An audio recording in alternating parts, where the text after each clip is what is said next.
Ladies and gentlemen, good day and welcome to the Sharda Cropchem Q1 FY22 post-results conference call hosted by Antique Stock Broking Limited.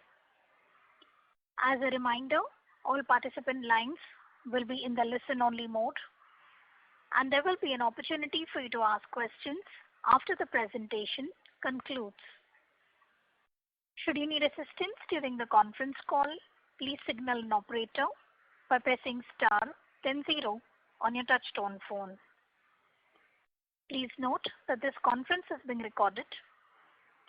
I now hand the conference over to Mr. Manish Mahawar from Antique Stock Broking Limited.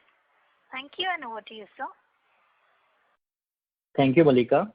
On behalf of Antique Stock Broking, I would like to welcome all the participants on the call of Sharda Cropchem. From the management, we have Mr. R.V. Bubna, Chairman and a Managing Director, Mr. Ashok Vashisht, CFO, and Mr. Dinesh Nahar, GM Finance on the call. Without further ado, I would like to hand over the call to Mr. Bubna for opening remarks. Thank you and over to you, Bubna ji. Thank you, Mr. Manish. Good day, ladies and gentlemen. A very warm welcome to everyone present here for the earnings call of Sharda Cropchem Limited for Q1 FY22. Sharda Cropchem is represented by myself, Ram Prakash Bubna, Chairman and Managing Director, our Chief Financial Officer, Mr. Ashok Vashisht, and Mr. Dinesh Nahar, General Manager Finance. Talking briefly about our Q1 FY22 results. Revenues grew by 60% year-on-year from rupees 389 crores in Q1 FY21 to rupees 623 crores in Q1 FY22, led by strong volume growth across the geographies. Europe grew by 47% year-on-year, NAFTA grew 75%, and LATAM grew about 107%. Rest of the world grew by about 20%. During Q1 FY22, our agrochemicals and non-agrochemicals mix stood at 86 to 14. The agrochemical business grew by 74% year-on-year. Europe grew by 60% year-on-year. NAFTA grew by 99%. LATAM grew by 110%. Rest of the world grew by 7.5%. The formulation to AI mix stood at 89 as to 11 in Q1 FY22. The non-agrochemical business grew by 8% during Q1 FY22. NAFTA grew by 13.5%, LATAM grew by 69%, rest of the world grew by 38% year-on-year. On the other hand, Europe degrew by 19% during this quarter. The company continues to strengthen its product portfolio by prudently investing in new product registrations.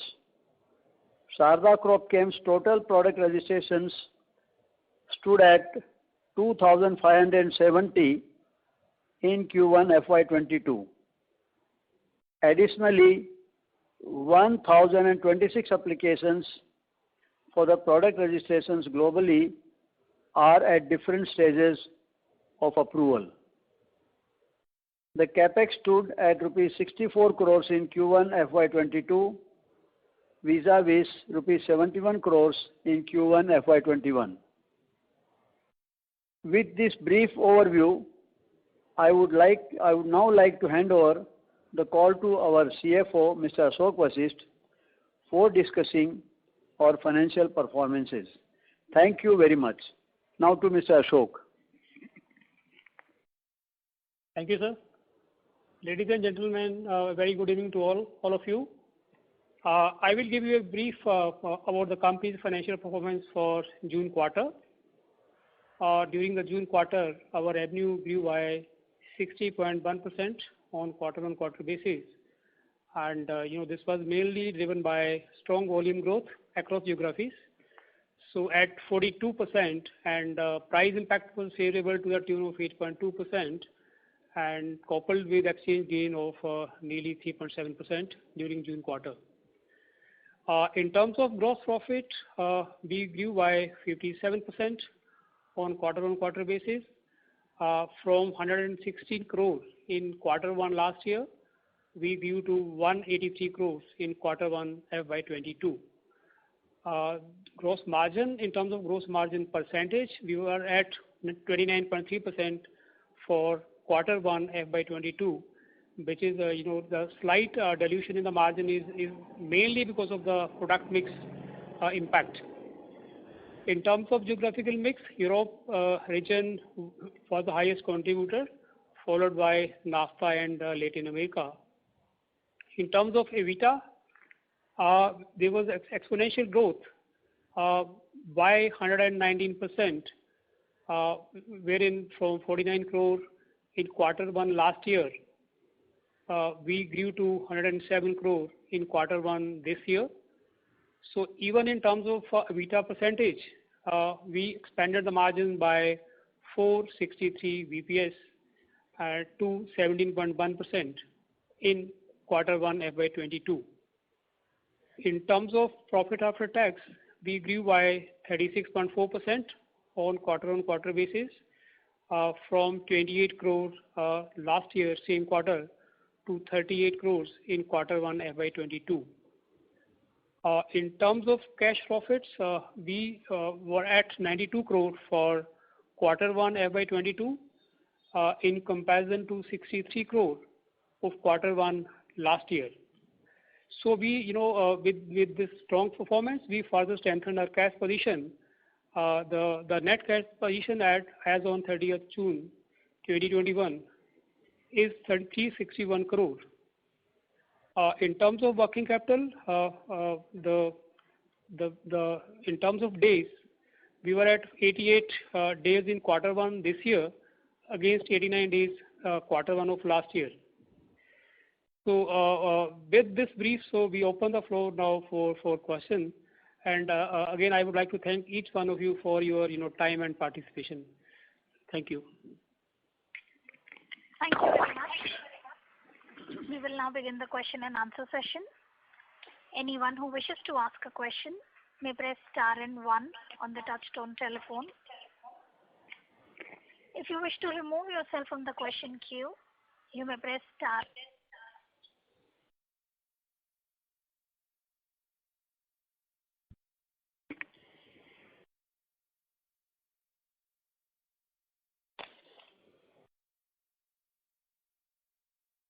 Ladies and gentlemen, we will wait for a moment while the question queue assembles.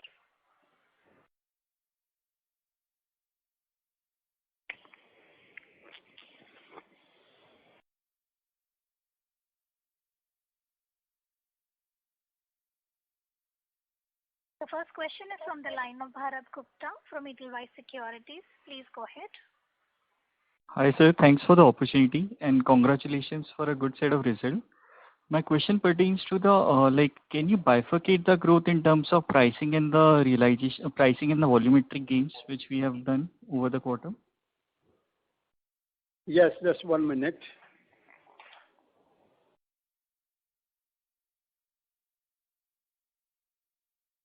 The growth based on volume was 48.2%.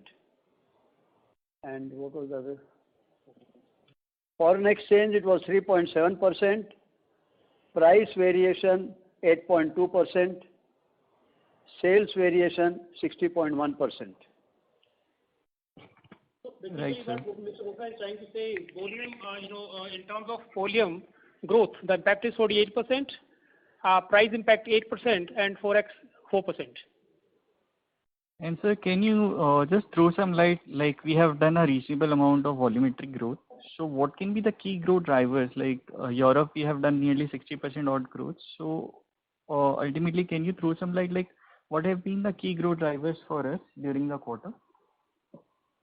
I would say better penetration into the markets, which we are already present in.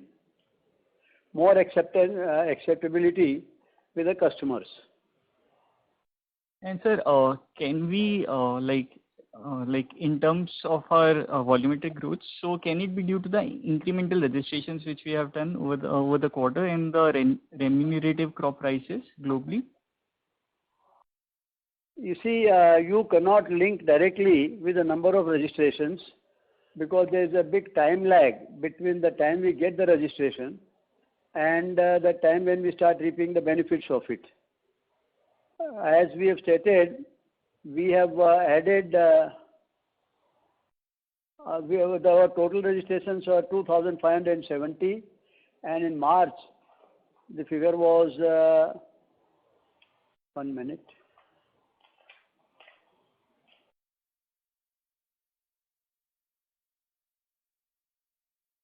It was 2,543. So we have added 27 registrations during this quarter. But I would say that the addition of this 27 registration in this quarter would not have a direct impact in the growth of business. This growth has come up from the registrations which were received maybe 12 months back or 9 months back or 15 months back. Right, sir.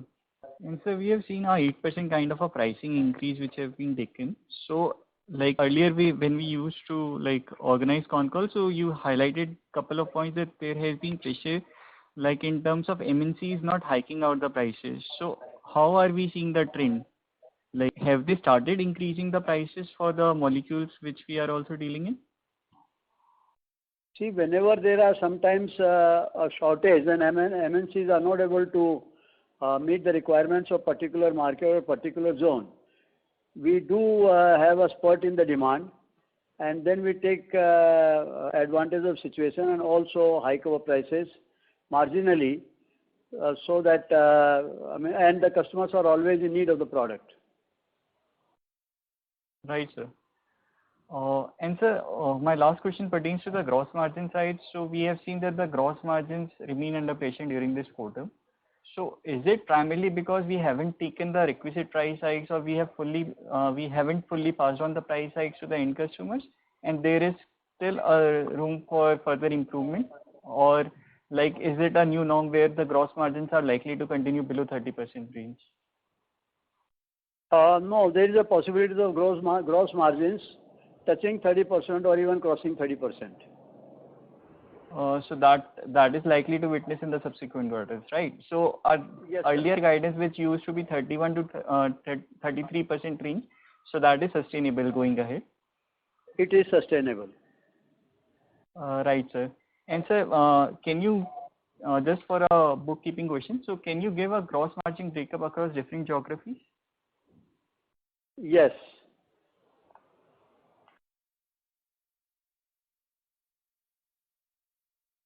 See, gross margins in Europe were in the range of 39%. NAFTA it was 23%, LATAM 17%, and rest of the world 28%. Overall, Pardon, sir? 29.3%. In North America, it is how much, sir? 22.8% to be precise. Okay. And sir, can you also throw some light on the volumetric growth which we have done over the in the region? Yes, please.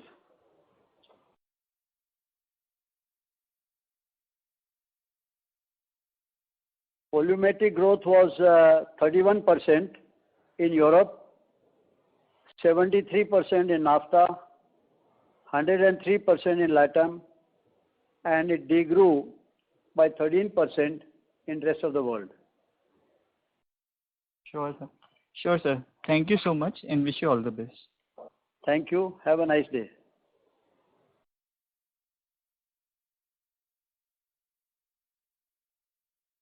Thank you. The next question is from the line of Tarang from Old Bridge Capital. Please go ahead. Hello, sir. Good evening. Two questions from my side.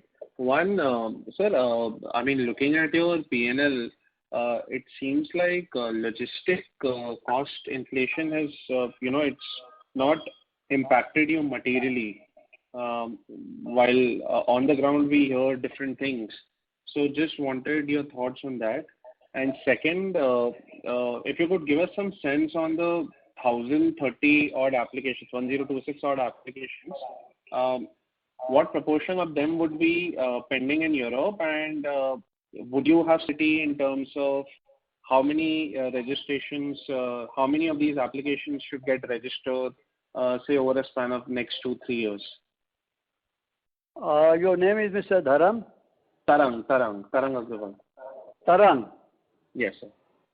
Mr. Tarang, if you have been exposed to our business model, we have said repeatedly year after year that the process of registrations is very unpredictable.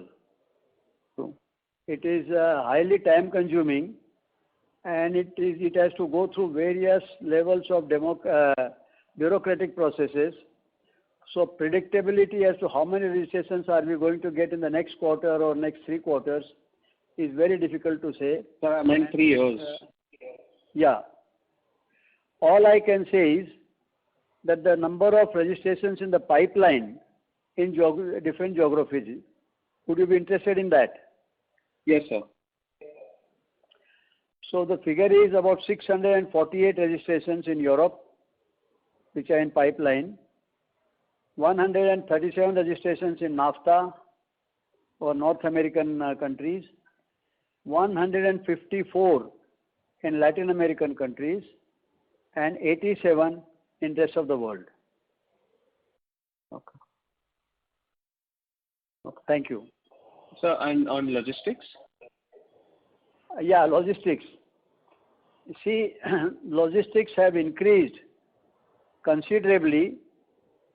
In our case, the logistics have increased by about 38% from Q1 21 to Q1 22. But since the freight cost forms a very small percentage of our total cost, the impact is not so much felt in the total totality. On the other hand, in case of non-agrochemical business, the logistics form a very significant part of the cost. So there, we have been able to pass on more than 50% of the price increase on our consumers. Nowadays, when we quote to the consumers, we tell them this is our FOB price, and this is say maybe $4,000 per container is the sea freight from port of shipment to post of discharge. But sometimes this 4,000 goes up to 16,000. Then we tell them we can share 50%. So out of this 12,000 increase, 6,000 will be borne by us and 6,000 will be borne by you. And customers are fully aware of the situation, and without much of a grudge, they are willing to pay the 50%. Sometimes we also ask more than 50%. And since it is a universal phenomenon nowadays, everywhere is the same situation. So we don't have much of a difficulty in passing on the logistics cost to our consumers. Correct. Thank you, sir. Yes. Thank you. We would like to remind participants that you may press star 1 to ask a question. The next question is from the line of Somaya from Spark Capital. Please go ahead. Hi, sir. Good evening. Thanks for the opportunity. So my first question, yes, sir. The first question is with respect to the top line growth. Can you just share some color in terms of the broad macro trends that you're seeing in Europe and NAFTA, and the broad macro environment there, both in Europe and NAFTA? See, there has been an increase in the demand and growth. As you are all aware, agriculture assumes the highest priority among all the countries and all the governments in the countries. So there is no no drop or no stillness in the demand. The demand is growing, the world population is growing, and food products are in demand. So there is a good increase in the demand. This demand has not been impacted adversely because of corona. Sir, and with respect to our previous comment on having a better penetration in the last quarter being one of the drivers, what has actually led to us, in terms of a relatively higher penetration last quarter? What has aided in better penetration last quarter?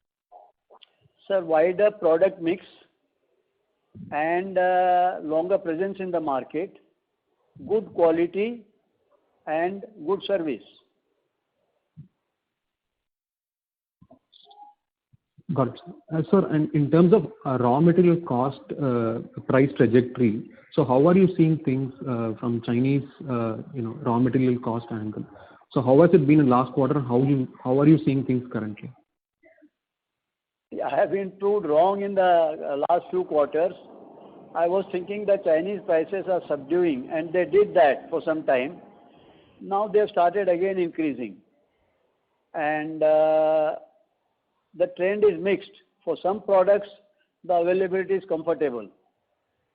For some products, the current price is maybe 40% or 50% of a price about a year back. In other products, the prices came down to 30-40%, and now they have gone up to 60%. So it's a dynamic and continuously changing situation. It varies from product to product. Overall, there is a small increase, but it is affordable and it is manageable. Got it.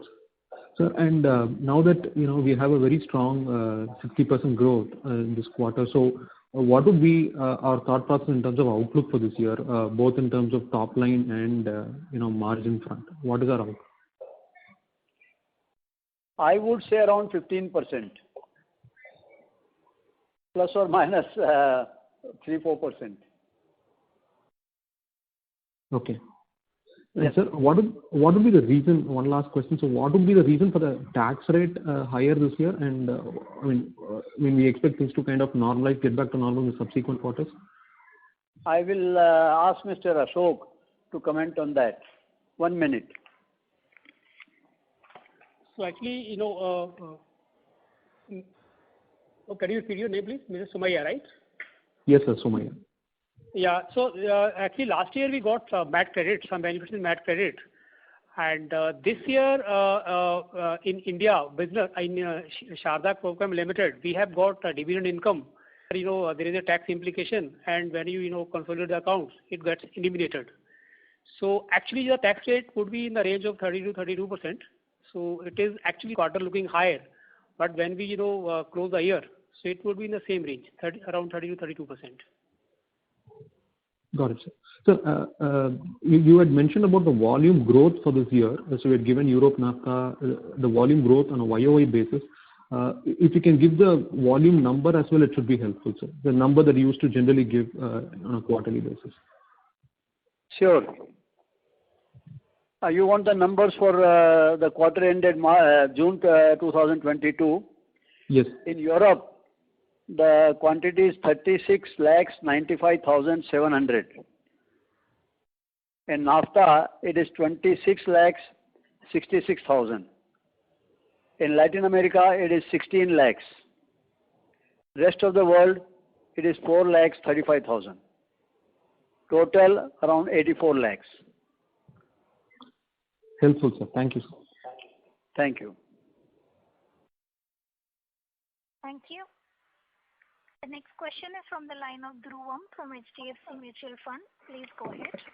Yeah. Thank you so much, sir. Sir, a question again on the top line. Solid 60% growth, although I mean, we see the last year was a bit weak. Last year base was a bit weak. So even on a 2-year basis, it is about 50% growth, which is a very strong. And if I look at some of the global majors, they are talking about strong demand, but not as strong as what we are doing. And also, if I see the trend for the last 2-3 quarters, we have been doing 30% kind of growth. So what is changing?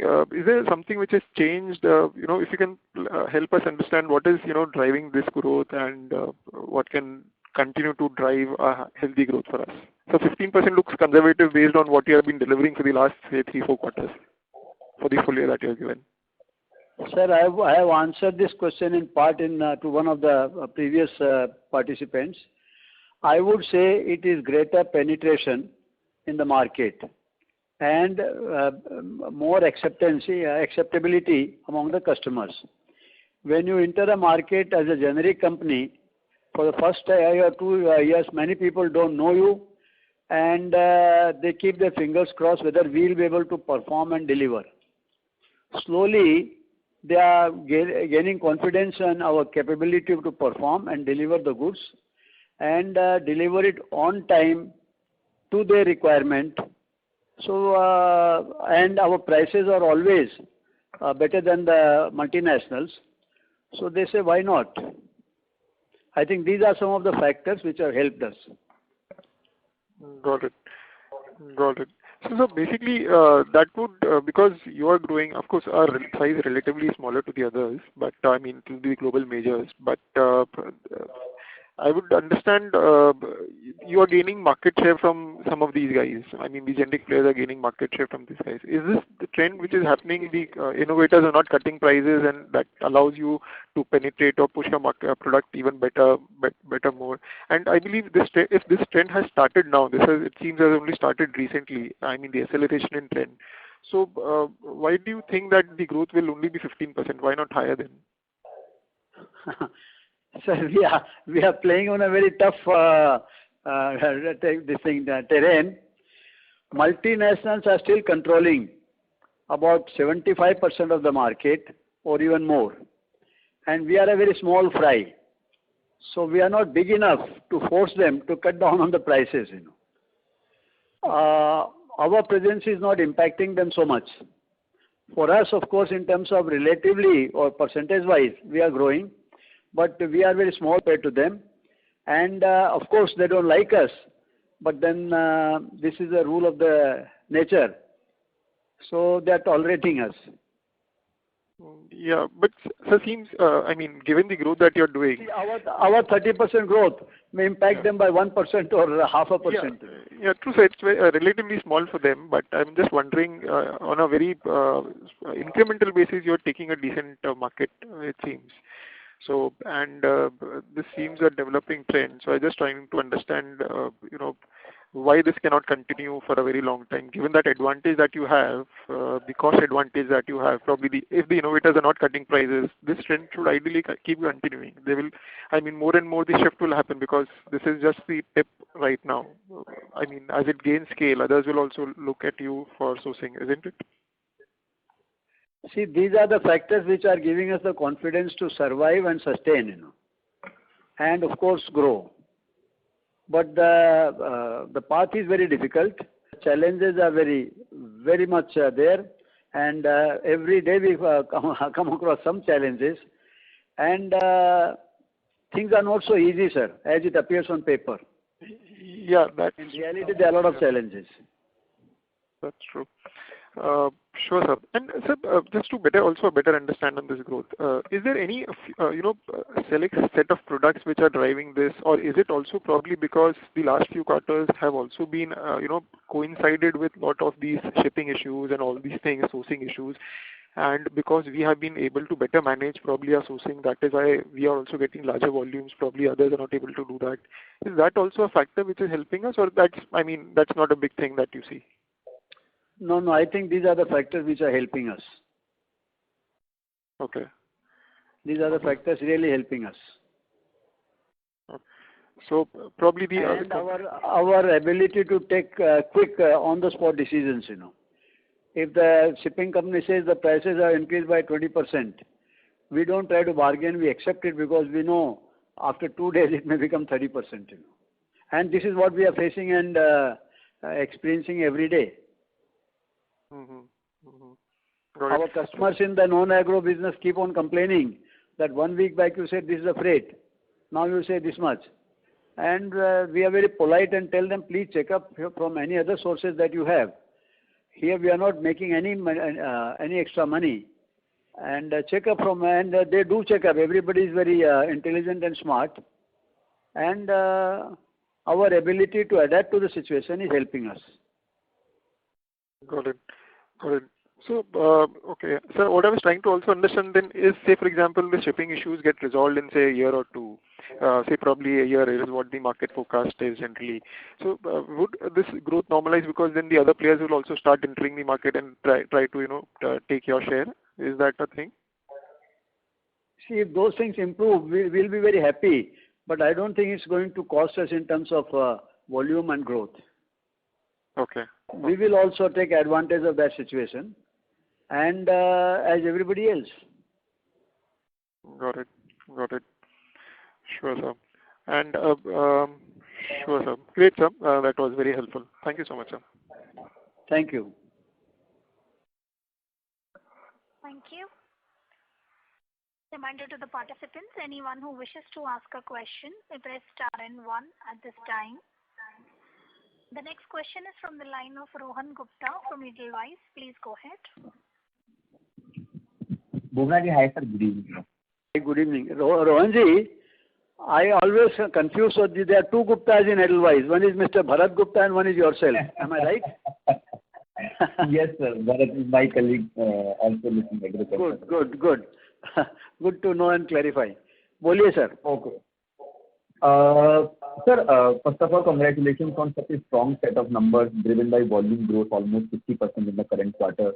While, sir, you also just mentioned that the times are very challenging, and you still mentioned that for full year you are looking close to 15% growth. I understand that it's coming from the conservative approach which you have. But, sir, given such a solid growth in the first quarter itself, and just slightly elaborating from the previous participant's question. Sir, we have already achieved such a solid growth. It means that even for the next of the year, we do only just 5 to 6% growth. We will achieve 15% growth for the full year. You mentioned that the times are challenging and we don't know how the competition will act in the market. Sir, can you elaborate a little bit more? What are the challenges you are seeing? While you also mentioned that the global agri in the current scenario has benefited, pandemic actually has helped the global agricultural industries and all. So all these things and the volume-led growth which we have seen in the current quarter is mainly driven by, you mentioned that you have increased further your penetration in the many markets. So sir, what are the concerns and what are the challenges which you are seeing in the market which can deter you in the rest part of the year from growing in the same way?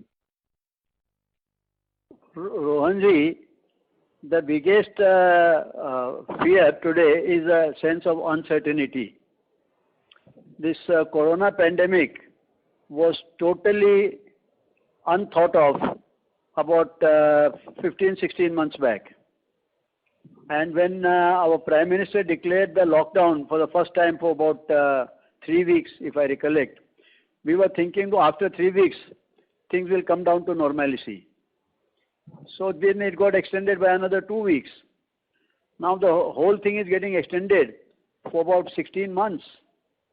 So there are a lot of uncertainties which nobody can be confident of what is going to happen next. Now people are talking about Delta and Gamma and all kinds of various viruses. So we cannot know, we do not know.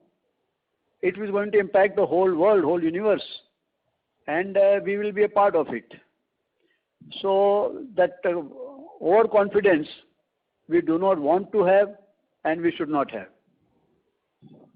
Now shipping freight costs, nobody could imagine that a container which we used to pay $1,500, we'll have to pay $15,000.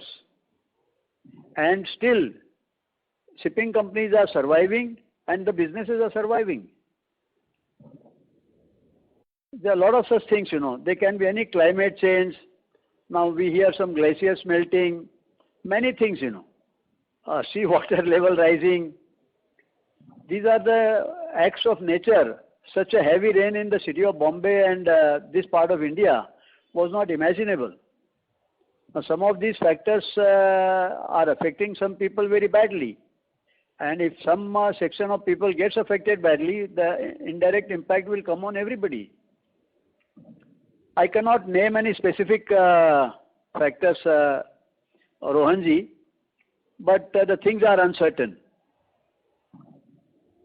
Sir, fairly understand, sir, that we are living in a dynamic world more so after the pandemic. But many risks related to agri, sir, have always remained there in agri input industry because that is the nature of the industry, especially monsoon and unpredictable nature of rainfall and the climatic conditions. So that definitely we have always lived with. But yes, I understand, sir, in last 1 year we are living with a pandemic environment that is quite uncertain for everybody. Sir, apart from that, if things remains like this, do you see that this kind of growth in the current quarter which we have seen, it's mainly driven by that, if it is mainly driven by our further penetration in other markets and the people's probably increasing acceptance of generic products, that's what business we have primarily. So I'm not getting into, sir, once again, the uncertainty of the nature of the pandemic. I'm just saying if the current scenario continues and the kind of work which you have done, your company have done last 1.5 years, which has helped you in gaining more penetration in many markets, can we have this kind of 30 to 40% kind of volume growth for this year? Without factoring for any uncertainty. I would say in totality, I would place it around 15 to 20% or 12 to 18%. We may grow, but today I'll be very afraid to go on to a very big figure, because I have to face you after 6 months again, No, sir, fairly. I have to be very practical. So 15 to 18% the growth you are talking about is mainly volume-led growth, correct? And volume plus also in the profitability also. EBITDA and all those related ratios. Because sir, we are living in a pricing increasing scenario. You said that the prices across the products are continuously rising. So the current quarter 8% was mainly price-led growth. So I just was looking more of the volume growth. Can we have a 15% to 20% volume-led growth for this year? मैं समझा नहीं sir last part आपका question I thought you making statement what is the question Rohan ji Sir, you are saying that given a conservative scenario, you want to give a 15% growth. That you are talking about mainly volume, sir, or it's a total revenue growth which includes both price increase as well as volume? It is total revenue, sir. Okay. Why sir, prices are continuously rising, right? So commodity prices or input prices are continuously rising. You just mentioned that though definitely sometime back China was showing some cooling off in the prices, but it has once again started hardening. So sir, it means that we will continue to live in a price rising scenario, correct sir? Both ways. See, sometimes the prices are now, sometimes we get quotations from our regular suppliers, which is surprisingly at a low price. And some other time the same supplier for some other products, the prices are higher. So it's totally a question of supply and demand. For a person like us, the company like Sharda, it is very difficult to make a precise prediction. We will say that this is our hunch feeling and this is our intuition that we should be able to withstand and all that. And thirdly, I am very confident of our team. Our team is very committed and dedicated. Every crisis, they find some way out and solution and come out as a winner. We have not faced any failure situation anywhere. I think I have spoken enough. Yes, sir. Right, sir. So just another question is on our Latin market. We have seen that, sir, very solid growth. You mentioned almost 100% growth in Latin market. Sir, I would request you to rejoin the queue for follow-up questions. Okay, thank you. No problem. Thank you. The next question is from the line of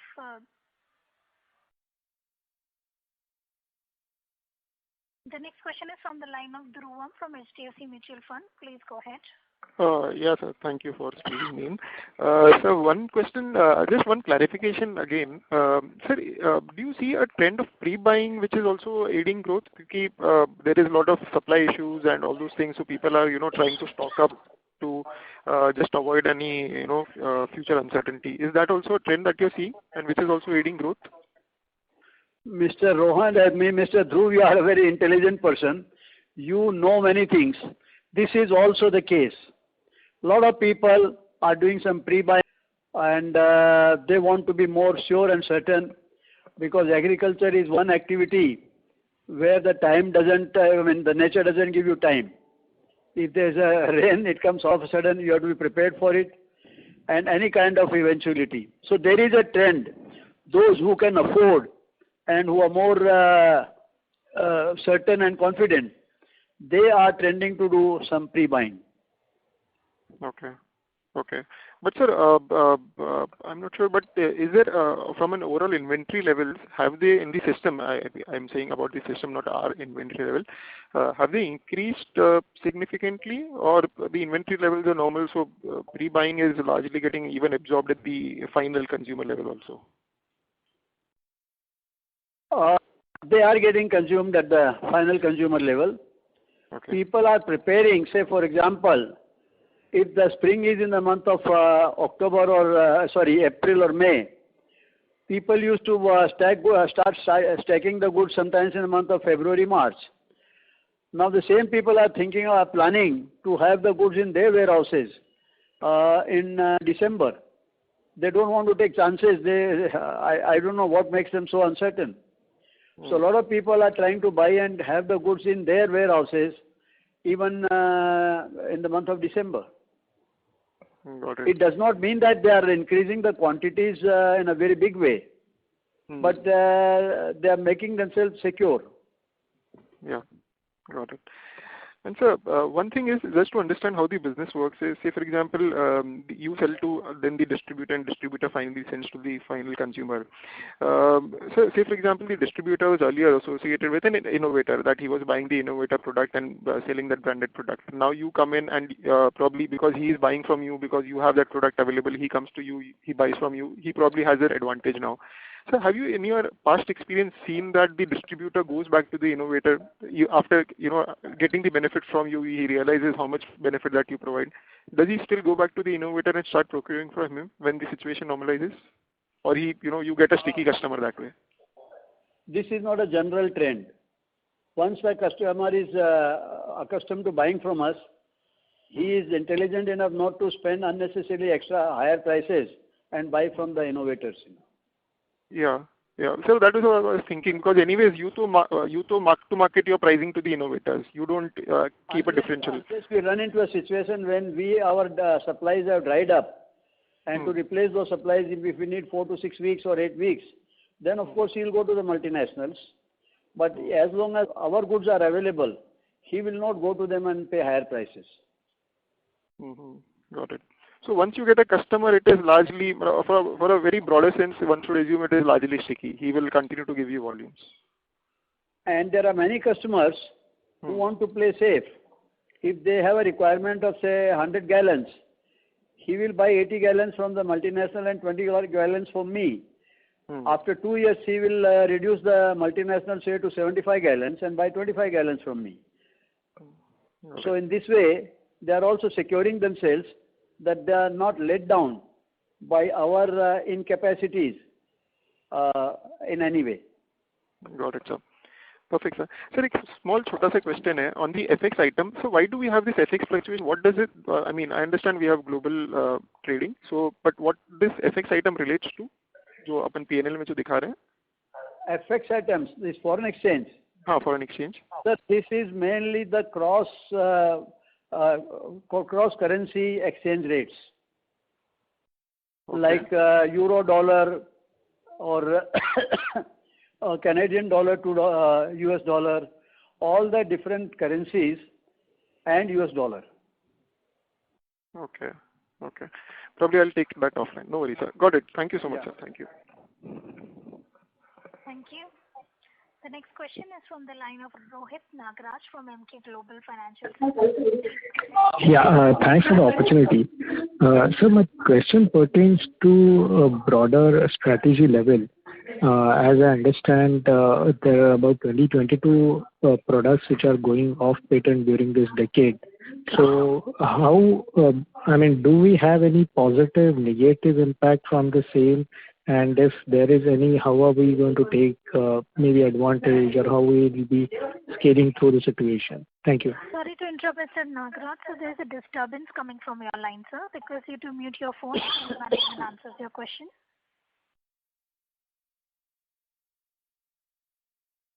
Hello, Mr. Rohit. Yeah, can you hear me now, sir? Yeah, we can hear you, but our respected lady was not able to hear you. So, can you repeat your question for her benefit? Yeah. So basically, we are expecting about 20 products going off patent during this decade. So will it have a positive or negative impact on our business, and how are we assessing this situation? Thank you. Mr. Rohit, this will be having a positive impact on our business. And the biggest advantage we have today in this business is that we are not manufacturers. These kind of changes affects the manufacturers when a product gets banned and they're sitting with a big capacity to produce it, and that becomes idle. And that leaves a vacuum there. Because we have very wide range of portfolio, if glyphosate goes off the market, we are not impacted. If there's a big glut of glyphosate in the market, we have less emphasis, we stop buying them. But the person who's manufacturing, he can't help it. He has to dump the product because he can't keep it sitting on the stocks. So we are very nimble-footed and very flexible, and this business model of flexibility helps us in this kind of situations. That's helpful, sir. Thank you so much, and best of luck. Thank you, sir. Thank you. The last question is from the line of Himanshu Binani from Antique Stock Broking. Please go ahead. Yeah, hi. Sir, thank you for taking my question. So, sir, I do have a few questions. So, firstly, on the intangible write-off side, I just wanted to understand what would be the quantum basically, how should one actually look for the FY22 numbers for the intangible write-offs for this year? You are Mr. Binami. Yes, sir. Mr. Binami, this is a factor which is again not very predictable with certainty.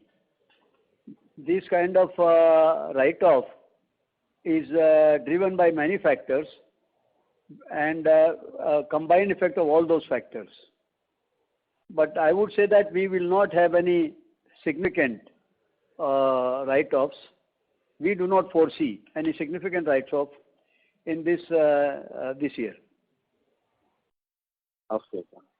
And sir, any sense on the margin profile for this current year for the next 3 quarters basically? So given an inflationary RM situation, so how does one look into the margins profile overall? Margins? Yes, sir. We are very positive. We are hopeful of improving our margins as the time passes. Okay. And sir, one last bookkeeping question from my end. So can you please help us with the registration breakup geography-wise? I think we have given that, but this information is available with me. I think I have actually heard... Registration geography-wise is 1,347 registrations in Europe, 237 registrations in NAFTA countries or North American, 748 registrations in LATAM, and 238 in rest of the world. Total 2,570. Sure, sir. Thank you. Thanks a lot, sir. Thank you.